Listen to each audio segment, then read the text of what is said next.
Hi, Devdutt. Austin here.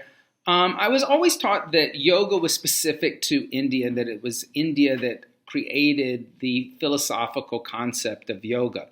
But lately, I've been seeing that some people make claims that yoga can also be found in Egypt or even Mesoamerica. So I just wanted to know, what is the history of yoga? Is it specific to India? Can we find it in other ancient cultures? Thank you. So I've heard about this. If yoga originated in Mesoamerica, yoga originated in Egypt. It depends on how you want to define yoga. If you see yoga as a series of bodily postures, now there'll be every part of the world, some form of acrobatics or gymnastics would have happened. So if you equate body movements with yoga, then yes, it could have happened in Japan.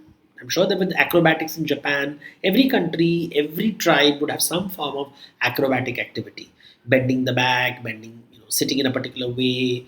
You can see it when the person is performing namaz amongst Muslims. You can find yoga in that too. Some people do. They see the way of sitting as a vajrasan, sitting in the thunderbolt pose. So you can find it everywhere. It's not a big deal.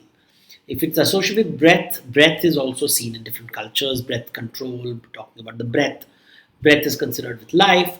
But when you talk about yoga, particularly in India, it is a combination of the body, it is the breath, it is also the social engagement. Yama Niyama deals with how you deal with society. Asana and Pranama deal with body and breath. Then, when you're dealing with Pratyahara, you're dealing with senses. When you're dealing with Dharana and Dhyana, you're dealing with mind. And then you're going to Samadhi, which is talking about something beyond the mind. So, this structure is unique to India. This connection of the external world with the body and the body with the internal world is a uniquely Indian idea. We can argue that some of these ideas were shaped by Chinese ideas, because if you see Ida Pingala, the idea of Ida Pingala is very similar to the Chinese idea of yin and yang. The Chinese also have a body consciousness, Chinese have breath consciousness, and there was engagement with China and ancient India, especially along the Tibetan lines, along the Himalayas, through Central Asia, through Burma. So there was definitely some connection over there.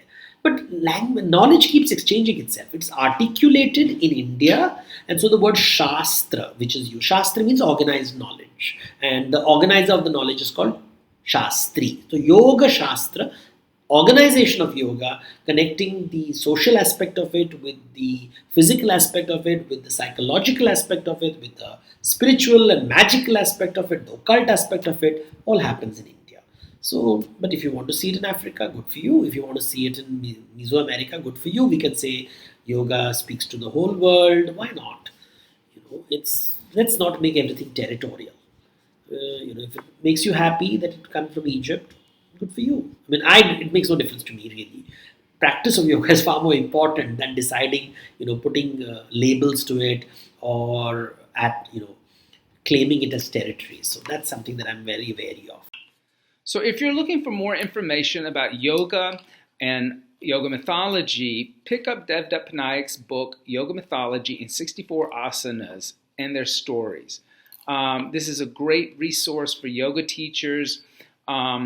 We use this book as one of our resources in the Urban Sadhu Yoga teacher training, and also you can check out Amazon and see all of the other list of really terrific books that Devdutt has written over the years that might apply to your yoga teaching.